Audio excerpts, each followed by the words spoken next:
मैंने कभी कल्पना भी नहीं की थी कि एक दिन मैं एक मसीही बनूंगी। मैं अक्सर मसीहियों से बहस करती थी। मैं कहती थी, ओह, ये लोग आकर मुझे धर्मांतरित कर देंगे, क्योंकि मैं एक ऐसे बैकग्राउंड से आती हूँ जहाँ मसीहियों को नीचा देखा जाता है। मैं सोचती थी कि यह यीशु तो बस गोरे लोगों के लिए है, ये गोरे लोगों का धर्म है। और मुझे जीवित परमेश्वर की शक्ति का कोई अंदाजा नहीं था, और मैंने इसे इधर उधर खोजा। मैंने बौद्ध धर्म में गहराई तक उतरा, फिर जैन धर्म में भी। मैं इंडिया में पैदा हुई थी। मेरे माता पिता हिंदू हैं, तो मुझे बहुत हिंदू प्रभाव और पृष्ठभूमि मिली थी। इसलिए मैं उपनिषदों और गीता में गहराई तक डूब गई थी। मैं इसे हल्के में नहीं ले रही थी। मेरा पूरा जीवन इस दृश्यमान दुनिया से कहीं गहरी चीज की खोज में बीता। लेकिन यह एक दिन मुझे योग के भाग पर लाता है, जो मेरी आध्यात्मिक यात्रा से सब कुछ जुड़ा हुआ है। क्योंकि यह सिर्फ व्यायाम और फिटनेस की यात्रा नहीं थी, यह आध्यात्मिक यात्रा थी। और यही बात बहुत से लोग योग के बारे में नहीं समझते। इसे जिस तरह प्रचारित किया जाता है कि वह बस शरीर के लिए अच्छा है और इससे ज्यादा कुछ नहीं। यह हानि रहित है, मासूम है और इसमें कुछ गलत नहीं है। लेकिन यही धोखा है। यह योग लोगों को जितना लगता है उससे कहीं ज्यादा गहरा है। और शायद आप उनमें से एक हैं जो क्रिश्चियन योगा करते हैं, जिसे तथाकथित क्रिश्चियन योगा कहा जाता है, जहां वे योग आसान करते हैं और फिर शास्त्र और बाइबल की आयतें पढ़ते हैं। मुझे नहीं पता कि आप लोगों ने इसके बारे में सुना है या नहीं, लेकिन जो भी मामला हो, हम देखेंगे कि यह वास्तव में क्या है। और बाद में मैं और गहराई से बात करूंगी कि एक मसीही के रूप में योग के प्रति हमारा दृष्टिकोण क्या है, यह वास्तव में क्या मतलब रखता है और क्या शामिल करता है। तो सबसे पहले मैं अपनी यात्रा से शुरू करना चाहती हूँ, जो मैंने पार किया है। मूल रूप से मैं संयुक्त राज्य अमेरिका में बड़ी हुई। मैं इन सभी आध्यात्मिक चीज़ों की तलाश कर रही थी।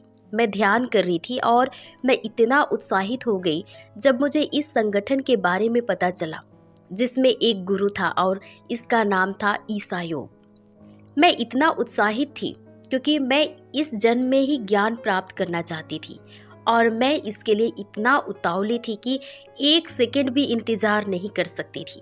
मैं आध्यात्मिक रूप से प्रगति करना चाहती थी और मैं आध्यात्मिक विकास के लिए इतना समर्पित थी कि इसके लिए दिन में मैंने 15 घंटे समय दिए, जिसमें उस संगठन के लिए काम करना भी शामिल था। और मुझे यह पसंद था। आपको बता दूं, मैं जो कर रही थी उससे मुझे काफ़ी उत्साह और खुशी मिलती थी। दरअसल यह इन प्रक्रियाओं में शामिल होने पर होने वाली अलौकिक चीज है। लेकिन यह कहाँ से आ रही है, यही सवाल है। क्योंकि हम जानते हैं कि शैतान झूठा है, वह धोखेबाज है। मैं धोखा खा रही थी। मुझे धोखा दिया जा रहा था कि जो खुशी का प्रभाव मैं अनुभव कर रही थी वह आध्यात्मिक प्रगति की वजह से था। जैसे कि मैं कहीं जा रही हूँ, मेरी आत्मा ब्रह्मांड से जुड़ रही है और मैं सचमुच कहीं पहुँच रही हूँ, इस तरह का अनुभव। और सच्चाई यह थी कि शैतान द्वारा मुझे धोखा दिया जा रहा था। यह वास्तव में खतरनाक चीज है। और जैसे कि आजकल जीवन का पूरा मोटो यही है, जो अच्छा लगे वही करो। अगर यह तुम्हारे लिए अच्छा है, अगर यह काम कर रहा है तो बस वही करो। यही मैं भी सोच रही थी, यही मेरा पूरा नजरिया था।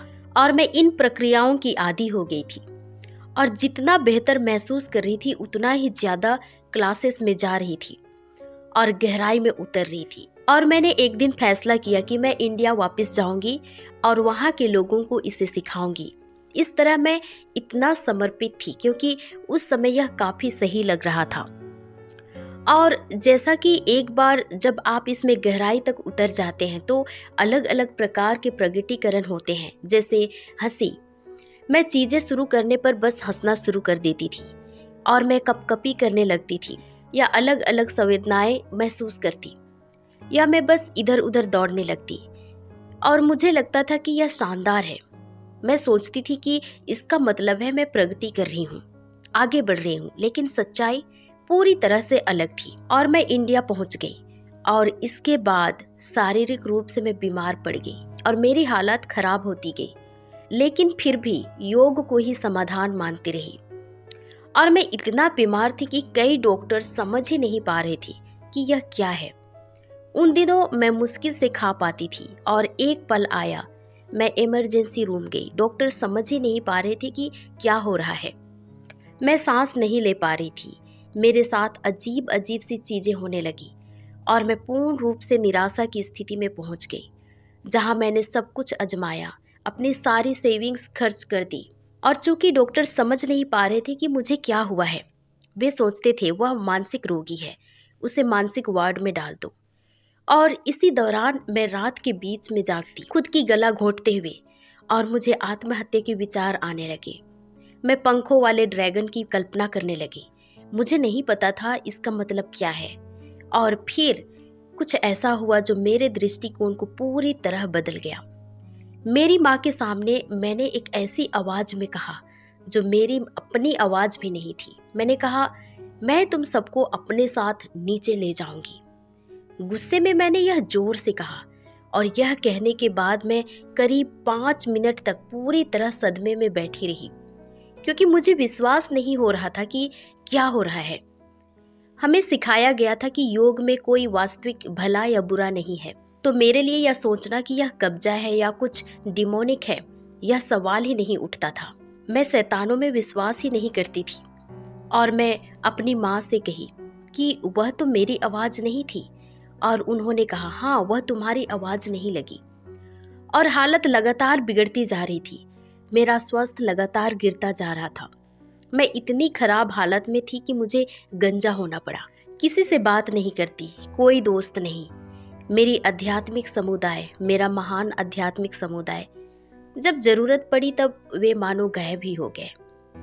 और मैं वास्तव में सब कुछ बस सहने को मजबूर थी और कोई मेरी मदद नहीं कर पा रहा था। वे सोचते थे कि मैं पागल हूँ। सो मैंने निष्कर्ष निकाला कि आत्महत्या ही कर लूँ। और मैंने योजना बनाई कि रेलवे ट्रैक पर जाऊंगी और खुद को खत्म कर दूं। और मुझे उम्मीद थी कि यह वास्तव में मेरे दर्द को कम कर देगा और वास्तव में इससे मुझे राहत मिलेगी।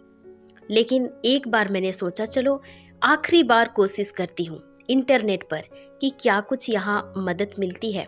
सो मैं इंटरनेट पर देख रही थी और बार बार वहाँ बाइबल आ रही थी और मैं उब गई कि यह बार बार क्यों आ रही है। लेकिन मैंने सोचा कि ठीक है, मैं इसे पढ़ती हूँ। और वह वचन प्रकाशित वाक्य 13, 16 और 17 के बारे में दिखा रहा था। और मैंने सोचा, ठीक है, बाइबल का वह हिस्सा शायद सत्य है, लेकिन यीशु वाला हिस्सा जिसकी लोग बात करते हैं वह सत्य नहीं हो सकता। फिर मैंने कहा, चलो आत्महत्या करने से पहले सत्य जानने के लिए एक और कोशिश करती हूँ। और मैं घुटनों पर विनम्रता पूर्वक बैठ गई और मैंने कहा, अगर यह सत्य है, अगर तुम वास्तविक हो और लोग तुम्हारे बारे में जो कहते हैं वह सत्य है कि सचमुच कोई व्यक्ति पृथ्वी पर आया और मेरे पापों के लिए मरा, हालांकि मुझे तो यह एक काल्पनिक कथा लगती है, लेकिन अगर यह सब सत्य है, तुम मेरे पापों के लिए मरे जैसे लोग कहते हैं, तो अब मैं तुम्हें बुला रही हूँ, मेरी मदद करो, यीशु मसीह। और जैसे ही मैंने ऐसा कहा, मेरा शरीर कांपने लगा, क्योंकि मेरे अंदर की दुष्ट आत्माएं कांप रही थी। और वचन सत्य है, जैसे कहा गया है कि दुष्ट आत्मा प्रभु यीशु के नाम से कांपते हैं। और यही हुआ। और इससे मैं डर गई थी वाकई, लेकिन इससे मेरा विश्वास बढ़ा और मैंने कहा, ठीक है, इसमें कुछ है। और इसके बाद मैंने सोचा कि मुझे अब बाइबल लेनी चाहिए। लेकिन इस बार मेरे माता पिता सोच रहे थे कि मैं सचमुच अपना दिमाग खो चुकी हूँ। लेकिन मैंने बाइबल ले लिया और इसे पढ़ते हुए इससे मेरा विश्वास बढ़ने लगा। लेकिन मैंने अपना जीवन प्रभु यीशु को देने के बारे में नहीं सोचा था। और मुझे याद है, जब जहाँ भी मैं देख रही थी बाइबल में, इंटरनेट पर, हर जगह लोग बार बार कह रहे थे कि तुम्हें मसीह को अपना जीवन सौंपना होगा, पूरी तरह समर्पित होना होगा, उससे क्षमा मांगनी होगी, उसे अपना प्रभु और उद्धारकर्ता स्वीकार करना होगा। और इसके बाद मैंने परमेश्वर से अपने पापों की क्षमा मांगी। मैंने कहा, प्रभु, अब से मैं तुम्हें अपना प्रभु और उद्धारकर्ता स्वीकार करती हूँ और यहाँ मेरा जीवन आपके लिए हाजिर है। और उस पल, हालांकि मुझे एहसास नहीं हुआ कि मैंने कितना बड़ा काम किया है, लेकिन उस पल से मेरा जीवन बदल गया। जो गुस्सा मेरे अंदर था वह चला गया। मेरे माता पिता ने भी इसे नोटिस किया और इस तरह मैं एक अलग व्यक्ति बन गई और चीज़ें बदलने लगी। मेरी चंगाई शुरू हुई। अब मेरे अंदर चिंता नहीं थी और जब मैं पूरी तरह ठीक हो गई, मैं घर से बाहर आई और फिर मुझे काफ़ी अस्वीकृति महसूस हुई क्योंकि लोग मेरी बात को गंभीरता से नहीं ले रहे थे। मैं परमेश्वर के बारे में बताती थी कि वह सत्य है और बाइबल सत्य है, लेकिन लोग मुझ पर विश्वास नहीं करते थे और मेरे लिए यह चुनौतीपूर्ण था। लेकिन मैं चलती रही, अपनी गवाही साझा करती रही और मैंने YouTube वीडियो बनाना शुरू किया क्योंकि यही मेरा दूसरों से संवाद करने और साझा करने का तरीका था। मैं साझा करने लगी और एक दिन मेरी वीडियो जिसका टाइटल था कल्ट योग से मसीह यीशु तक, यह वायरल हो गया। फिर लोग मुझसे सवाल पूछने लगे, वे मेरे पास आने लगे और मैं उनके साथ प्रार्थना करने लगी, उनकी मदद करने लगी और वे मुझे योग को लेकर अपने अनुभवों के बारे में बताने लगे। और मैं आश्चर्यचकित थी कि कैसे प्रभु यीशु ने उस 5 मिनट के छोटे से वीडियो का उपयोग किया लोगों को योग से बाहर निकालने के लिए। और मैं इस पूर्व गुरु और पूर्व योगी रविंद्रनाथ महाराज को उद्धृत करती हूँ और यह बिल्कुल सही है। वह सही कहते हैं, ब्रह्मा हिंदू अवधारणा के भगवान है। कोई भी योग पूरी तरह शारीरिक नहीं है और हिंदू धर्म के बिना कोई योग नहीं और योग के बिना कोई हिंदू धर्म नहीं। और अगर हम सचमुच समझें कि यह सत्य कथन है तो मुझे लगता है यह हमें दृष्टिकोण देगा कि क्या हम खुद को उसमें शामिल करना चाहते हैं, अगर हम सचमुच उससे जुड़ना चाहते हैं। इसलिए यह महत्वपूर्ण बात है। लोगों को शायद पता ना हो कि कुंडलिनी क्या है, योग क्या है, ये शब्दों का क्या मतलब है। वास्तव में योग का मतलब है जुड़ना, लेकिन किससे जुड़ रहे हैं यह हम देखेंगे। कुंडलिनी को लेकर हम पता लगा सकते हैं कि यह कहाँ से आता है। कुंडलिनी का शाब्दिक अर्थ है सर्प शक्ति। कहा जाता है कि यह सर्प शक्ति रीढ़ की हड्डी के आधार में निष्क्रिय पड़ी रहती है, जो जागृत हो जाती है और हम सबको बस इस सर्प शक्ति की जरूरत है। बेहतर बनने के लिए हमें बस सर्प की जरूरत है, हमें जागृत करने के लिए। यह हिंदू कथन है जो मेरे पूर्व गुरु के इस उदाहरण में दोहराया गया है, जिसे मैं फॉलो कर रही थी। उन्होंने कुंडलिनी के बारे में कहा कि कुंडलिनी प्लग पॉइंट है। जैसे ही तुम प्लग इन हो जाते हो, तुम प्रकाश पैदा करते हो, तुम असीमित शक्ति के स्रोत से जुड़ जाते हो। यही कुंडलिनी है। योग बस प्लग को सही ढंग से लगाने की विद्या है। अगर तुम इसे एक स्तर पर देखो तो कुंडलिनी सृष्टि के स्रोत का ही दूसरा नाम है। दरअसल यह हिंदू भावना है और इसे विज्ञान कहा जाता है, पूरी तरह विज्ञान। और यही छल है ताकि अलग अलग समूहों के लोगों को अपनी ओर खींचा जा सके। क्योंकि अगर वे कहें कि हिंदू देवताओं की पूजा में आपका स्वागत है तो बहुत से लोग नहीं आएंगे। और इसलिए कहा जाता है कि यह विज्ञान है और तुम्हारे स्वास्थ्य के लिए लाभ भी। लेकिन आज हम स्पष्ट रूप से जानते हैं कि सर्प शक्ति ने हमें सृजा नहीं, बल्कि यह नरक की खाई से आया झूठ है। जैसे कि हम दूसरा कुरिन्थियों अध्याय 11 उसके 14 से 15 में देख सकते हैं, जहां इस प्रकार से लिखा है, और यह कुछ अचंभे की बात नहीं, क्योंकि शैतान आप भी ज्योतिर्मय स्वर्गदूत का रूप धारण करता है। सो यदि उसके सेवक भी धर्म के सेवकों का स्वरूप धरे तो कुछ बड़ी बात नहीं, परंतु उनका अंत उनके कामों के अनुसार होगा। और इसलिए जो हम सोचते हैं वह जरूरी नहीं कि वो अच्छा हो, यह दुनिया जो अच्छा मानती है वह हमेशा सही हो। हम देखते हैं कि ये दुष्ट आत्माएं असंख्य लोगों को आज बेवकूफ़ बना रहे हैं कि योग ठीक है, और लोग कहते हैं कि यह बस व्यायाम है। लेकिन अगर हमारे पास कुंडलिनी है जो सर्प शक्ति है और जो हमें हिंदू देवताओं से जोड़ती है, तो ऐसा करके हम योग की मूर्ति पूजा प्रथा के माध्यम से, जिसका अंतिम लक्ष्य खुद भगवान बनना है, सचमुच हम एकमात्र सच्चे परमेश्वर की अवज्ञा कर रहे हैं। और यह बहुत परिचित लग रहा है क्योंकि बाइबल वर्णन करती है कि सर्प लोगों को परमेश्वर की अवज्ञा करने के लिए लुभाता है, उस झूठ से कि हम खुद परमेश्वर बन सकते हैं। जैसे कि हम उत्पत्ति अध्याय 3 उसके 1 से लेकर 5 तक देख सकते हैं। यहोवा परमेश्वर ने जितने बनैले पशु बनाए थे उन सब में सर्प धूर्त था। और उसने स्त्री से कहा, क्या सच है कि परमेश्वर ने कहा कि तुम इस वाटिका के किसी वृक्ष का फल ना खाना? स्त्री ने सर्प से कहा, इस वाटिका के वृक्षों के फल हम खा सकते हैं, पर जो वृक्ष वाटिका के बीच में है उसके फल के विषय में परमेश्वर ने कहा है कि ना तो तुम उसको खाना और ना उसको छूना, नहीं तो तुम मर जाओगे। तब सर्प ने स्त्री से कहा, तुम निश्चय ना मरोगे, वरन परमेश्वर आप जानता है कि जिस दिन तुम उसका फल खाओगे उसी दिन तुम्हारी आंखें खुल जाएगी और तुम भले बुरे का ज्ञान पाकर परमेश्वर के तुल्य हो जाओगे। और हम प्रकाशित वाक्य 20 उसके 2 में भी हम इसके बारे में देख सकते हैं।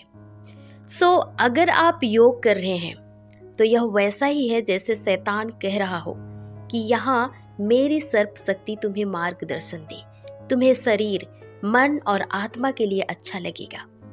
यही सर्प शक्ति है जिसकी तुम्हें जरूरत है। लेकिन सवाल ये है कि क्या हम सचमुच इससे कुछ लेना चाहते हैं? भले ही शारीरिक भाग अच्छा लगे, वह उन्माद जो हम बात कर रहे हैं, क्या वह हमारी आत्मा के लिए लायक है? क्या परमेश्वर की अवज्ञा करना लायक है? अगर हम जानते हैं कि परमेश्वर इसे आपके लिए नहीं चाहता, और जैसे मैंने कहा कि यह नशे जैसा है, एक प्रकार का नशा ही समझो, तो क्या आप अच्छे अनुभव को त्यागने के लिए तैयार हैं?